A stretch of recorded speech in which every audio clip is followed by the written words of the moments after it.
Hello everyone, आज हम बात करेंगे एकेडमिक्स के बारे में। मैं इसमें कोई स्पेशल टॉपिक नहीं ले रही हूँ एकेडमिक्स का। मैं आज बात करूँगी कि मैंने ईशा के एकेडमिक्स में कैसे काम किया है, ईशा किस तरीके की बच्ची थी एकेडमिक्स में और आज वो कहाँ पर आई है। तो मैं बताऊँ कि ईशा की जो अर्ली एज थी, जब ईशा नर्सरी में थी या मैं बोलूँ कि जब वो प्ले ग्रुप में थी, तो ईशा कुछ नहीं कर पाती थी। ना उसे लिखना आता था, ना उसे पेंसिल की ग्रिपिंग आती थी, ना वो रीड कर पाती थी, ना वो समझ पाती थी। तो बेसिकली ईशा हर चीज़ में स्ट्रगल करती थी। तो स्टार्टिंग में मैंने ईशा के लिए, जब ईशा क्लास 1 में आई और मुझे लगा कि मैं ईशा को कुछ नहीं सिखा पा रही हूँ, तो मैंने एक स्पेशल एजुकेटर के पास मैं गई और बहुत अच्छी स्पेशल एजुकेटर थी। उनके पास मैंने कम से कम ईशा के 2 से 3 सेशंस लिए और उसके बाद मुझे रियलाइज़ हो गया कि वो ना एक टेक्निक बता सकती हैं, लेकिन बच्चे पे कैसे काम करना है ये आपको कोई नहीं बता सकता। तो आज इस वीडियो में मैं आपको ये बताऊंगी कि बच्चे पे कैसे काम करना है। टेक्निक्स आपको आती हैं, आपको बच्चों को पढ़ाना भी आता है, लेकिन हम एक बहुत इम्पॉर्टेंट चीज़ मिस करते हैं और आज हम इन्हीं चीज़ों के बारे में बात करेंगे। तो स्टार्ट करते हैं। सबसे पहले ईशा का जो स्टार्टिंग था, तो हम पहले बहुत कोशिश करते कि बच्चा एटलीस्ट पेंसिल ग्रिप करना सीख ले, वो कलरिंग सीख ले, बॉर्डर में कलर करना सीख ले, थोड़ा बहुत अल्फ़ाबेट्स लिख ले, बच्चा ट्रेसिंग सीख ले, ABCD बेसिक अल्फ़ाबेट सीख ले। यहाँ पर ईशा ने बहुत स्ट्रगल किया। ईशा कुछ नहीं कर पाती थी। मैं ईशा की इन सब चीज़ों में रोज़ प्रैक्टिस कराती थी, पर किसी चीज़ में कोई भी फ़ायदा नहीं होता था। सेम मैं बोलूँगी, जब लाइंस में लिखने की बारी आई, जब वो फर्स्ट क्लास में थी, तो वो कुछ नहीं लिख पाती थी। मैंने बहुत कोशिश करी, कुछ नहीं हुआ। Concept wise small number, big number, addition, subtraction, grammar, English, reading, phonics, everything, ये सब कॉन्सेप्ट्स ही तो हैं। ये सारी चीज़ें सिखाई, बट ईशा को कभी कोई चीज़ समझ में नहीं आई। अब मैं बात करती हूँ कि कौन सी चीज़ें हमसे मिस हो जाती हैं। हमसे मिस होती हैं बच्चों की स्किल। बच्चे राइटिंग नहीं कर पा रहे हैं, बच्चे पेंसिल ग्रिप नहीं कर पा रहे हैं। क्यों नहीं कर पा रहे हैं? क्योंकि उनकी motor skills, fine motor skills नहीं है उस लेवल पर। उनकी फाइन मोटर स्किल्स पे काम करना है। बच्चे लाइंस पे नहीं लिख पा रहे हैं। क्यों नहीं लिख पा रहे हैं? क्योंकि उन्हें विजुअल परसेप्शन का इशू है। मतलब जैसी जो चीज़ हमको बहुत इजीली दिख रही है कि ये ब्लू टू ब्लू लाइन है, ये रेड टू ब्लू लाइन है, क्यों बेसिक सा कॉन्सेप्ट नहीं समझ में आ रहा है? नहीं समझ में आ रहा है क्योंकि उन्हें वैसा नहीं दिख रहा जैसा हमें दिख रहा है। इसे विजुअल परसेप्शन कहते हैं। मतलब कि जो इमेज हम देख करके ब्रेन में बना रहे हैं, उनको वो इमेज वैसी नहीं ब्रेन में बन पा रही है। अब मैं आती हूँ कॉन्सेप्ट में प्रॉब्लम। कॉन्सेप्ट में प्रॉब्लम क्यों हो रही है? क्योंकि अगर आप देखिए तो क्या बच्चे में ये स्किल्स डेवलप हो गई हैं? लिसनिंग स्किल्स, अंडरस्टैंडिंग, अटेंशन, ये सारी चीज़ें हैं जो किसी भी कॉन्सेप्ट को सिखाने में हमें हेल्प करती हैं। अगर ये स्किल्स नहीं हैं तो आप लाख कोशिश कर लीजिए, बच्चा नहीं सीख सकता। तो मैं बात करती हूँ राइटिंग में मैंने ईशा को कैसे काम किया। सपोज़ अगर मुझे ईशा को राइटिंग सिखानी है तो मुझे सबसे पहले उसी 15 मिनट फाइन मोटर स्किल्स की प्रैक्टिस करानी है। जैसे क्लिप्स से काम करवाना है, मुझे उससे चीज़ें खुलवानी है, बंद करवानी है, ताकि वो फिंगर्स का यूज़ कर सके, उसके फिंगर्स में वो ग्रिप आ सके। टाइट चीज़ें खुलवानी है, टाइट चीज़ें बंद करवानी है। जितना मैं फिंगर का काम कर सकूँ उतना मुझे उससे काम कराना है।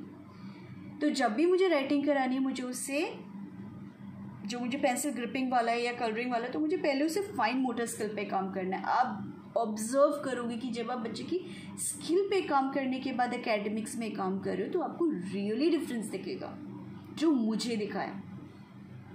अब हम आते हैं कि बच्चे को थोड़ा बहुत लिखना तो आ गया, ग्रिपिंग भी आ गई है, मैंने बहुत ज़्यादा उसका फाइन मोटर स्किल्स पे काम किया, बच्चा थोड़ा तो लिखने। अब विजुअल परसेप्शन पे काम करना है। मैं आपको बताऊँ, विजुअल परसेप्शन में कई बार क्या होता है, बच्चा एक ही साइड पेज के देखता है, दूसरे साइड देखता ही नहीं है। अब अगर बच्चा एक ही साइड देख रहा है, हमारे लिए तो फुल पेज है, लेकिन बच्चे को वो चीज़ दिख ही नहीं रही है ये साइड की। अब हम क्या करेंगे, हमें एक पेज में खूब सारा, जैसे बहुत सारे गेम्स आते हैं कि आपने वर्ड्स ढूंढने वाले कर दिया कि इसमें वर्ड ढूंढो, कैट, बैट। तो बच्चा अगर एक साइड दिख रहा है तो आप दिखाओगे कि ये देखो दूसरी साइड है। या फिर फाइंड ऑल दी ट्रायंगल्स, तो आपने ट्रायंगल्स ड्रॉ करके दे दिए बच्चे को सर्कल करने, तो वो पूरे पेज में दिख रहा है। तो आपको ये सब देखना है कि बच्चा क्या पूरे पेज को देख पा रहा है।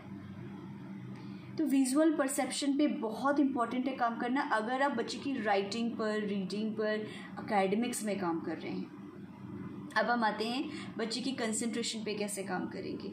तो बच्चे के कंसंट्रेशन पे सबसे पहले तो एक रूम आप ऐसा बनाइए जहां आप बच्चे को सिर्फ पढ़ाई करवाते हैं। वहाँ पे कोई टॉय, कोई डिस्ट्रैक्शन नहीं होना चाहिए, कोई साउंड नहीं होनी चाहिए। स्टार्टिंग के लिए बोल रही हूँ मैं आपसे, अगर बच्चा आपको बिल्कुल अटेंशन नहीं दे रहा है। मैंने बहुत सारे वीडियोस ऐसे बनाए हैं जो लिसनिंग और अंडरस्टैंडिंग पे आते हैं वीडियोस, उन पे मैंने बहुत सारे ऐसे वीडियोस बनाए हैं जो आपको रियली इसमें हेल्प करेगा। अब हम आते हैं, अगर बच्चे में थोड़ा थोड़ा चीज़ें आगे लिखने लग गया है, सारी चीज़ें करने लग गया, अब हम आते हैं फर्स्ट क्लास में, जब बच्चे को हम बेसिक कॉन्सेप्ट सिखा रहे हैं या फिर प्रेप है, नर्सरी है, जहाँ पर हम बच्चे को सिखा रहे हैं ये हैवी है, ये लाइट है, ये बिग है, ये स्मॉल है। इसमें बहुत ज़्यादा बच्चे डिफ़िकल्ट उनको फील होता है क्योंकि उनको समझ में नहीं आता। उनको सीरियसली जैसे हमको लगता है ना ये इतना छोटा है, ये इतना बड़ा है, इनको क्यों नहीं दिख रहा। उनको विजुअल परसेप्शन के उनको दोनों बराबर में दिखते हैं।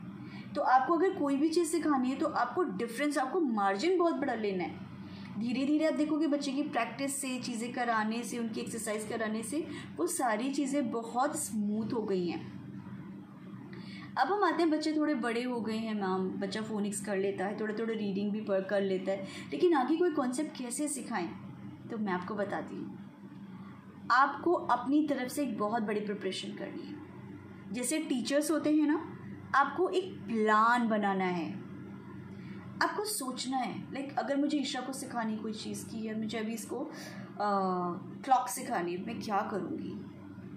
मैं उसे ये नहीं कह सकती कि ये छोटी सुई है, इसको ऐसे देखो, ये बड़ी सुई है, इसको ऐसे देखो। अभी जो बड़ी सुई है उसमें 5 के टेबल करेंगे, जो छोटी सुई है वो सीधे लिखेंगे। मैं प्लान बनाऊंगी, मैं उसके लिए कम से कम 2 से 3 स्ट्रैटेजीज फाइनलाइज करके रखती हूँ। सबसे पहली वाली स्ट्रैटेजी सबसे सिंपल होती है, लाइक कि फटाफट वाली। दूसरी स्ट्रैटेजी उसी चीज़ को सिखाने के लिए मैं 3 पार्ट्स में डिवाइड करूँगी। लाइक अभी पहले सिर्फ छोटी सुई देखेंगे, पहले तुम मुझे बताओ कि छोटी सुई कौन सी है इन सुई में से। तो छोटी सुई बार बार पूछूंगी, ये किस में, ये किस में, ये किस में। जब वो छोटी सुई अच्छे से समझने जाए तब मैं इंट्रोड्यूस करूँगी बड़ी सुई कहाँ पर है, बड़ी सुई कैसे होगी। अब छोटी सुई ये है तो बड़ी सुई ये है। अब मैं उसे इंट्रोड्यूस करूँगी, जो बड़ी सुई है उसे मैं बहुत दिन तक उसको मल्टीप्लिकेशन 5 करके दूंगी साइड में, कि वो समझ पाए कि जो बड़ा होता है उसमें हम मल्टीप्लिकेशन करते हैं, उसमें 5 का टेबल लगता है। तो आप समझ रहे हो, एक चीज़ होती है कि आपने फटाफट वाला सीखा और एक चीज़ होती है जब आपने बहुत उस चीज़ को छोटे छोटे पार्ट्स में डिवाइड किया और तब मैं उस बच्चे को सिखा रही हूँ। और मैं एक्सपेक्ट ही नहीं करी कि कोई भी वो कॉम्प्लिकेटेड चीज़ एक बार में सीख सकता है। उसकी उस कॉम्प्लिकेटेड चीज़ को आपको सिंप्लीफाई करना है, लाइक उसको बहुत छोटे छोटे पार्ट्स में डिवाइड कर देना है। तो सबसे पहले अगर मैं आपको बताऊं तो सबसे पहले आपको देखना है आपके बच्चे की कौन सी स्किल वीक है, उन स्किल पे काम करना है। सबसे पहले बच्चे को थोड़ा बहुत लिखना, पेंसिल की ग्रिपिंग आना, थोड़ा अटेंशन आना, लिसनिंग स्किल, अटेंशन स्किल, इन सब पे काम करना है। उसके बाद आपको एक प्लान बनाना है कि आप कैसे सिखाओगे। You are the best teacher, आप अपने बच्चे के लिए बेस्ट टीचर हो। कभी मत सोचे कि ये ट्रिक काम कर जाएगी, हमेशा 2 से 3 ट्रिक सोच के रखिए। ये नहीं करेगा तो मैं ये करूँगी, ये नहीं करेगा तो मैं ये करूँगी, अच्छा ये नहीं करेगा तो मैं सोचती हूँ, मैं देखती हूँ क्या और काम कर सकता है।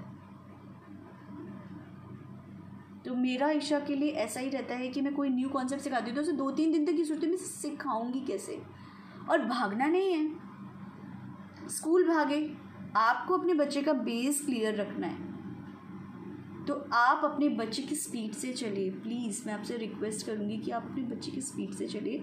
आप स्कूल के एकेडमिक्स के हिसाब से चलेंगे तो वो बच्चा समझ नहीं पाएगा, सिर्फ ये होगा कि उसका, आपको लगेगा बच्चा सब सीख रहा है बट नहीं सीख रहा होगा। जब तक कि आपको ना लगे कि इसको बेसिक कॉन्सेप्ट समझे तब तक आगे मत बढ़िए। मैं उसको एक चीज़ कई महीने कराती हूँ, ये बिना सोचे कि उसके स्कूल में क्या चल रहा है। सिखाना मुझे है, कराना मुझे है, पढ़ाना मुझे है। तो फिर क्यों भागना है? बच्चे को भी रिलैक्स रखिए, अपना भी रिलैक्स रहिए। बच्चा आज नहीं तो कल, कल नहीं तो 3 दिन बाद, 3 दिन बाद नहीं तो 3 महीने बाद, या फिर और आगे, पर वो सीखेगा। इस बात पे विश्वास रखिए। तो आज के लिए मैंने आपसे सिर्फ ये चीज़ें डिस्कस करी कि मैं कैसे काम करती हूँ ईशा पे। हर कॉन्सेप्ट के बारे में हर बच्चा एक अलग तरीके से सीखता है, सिर्फ आपको वो तरीका ढूंढना है। आज के लिए इतना, हम फिर मिलेंगे। बाय।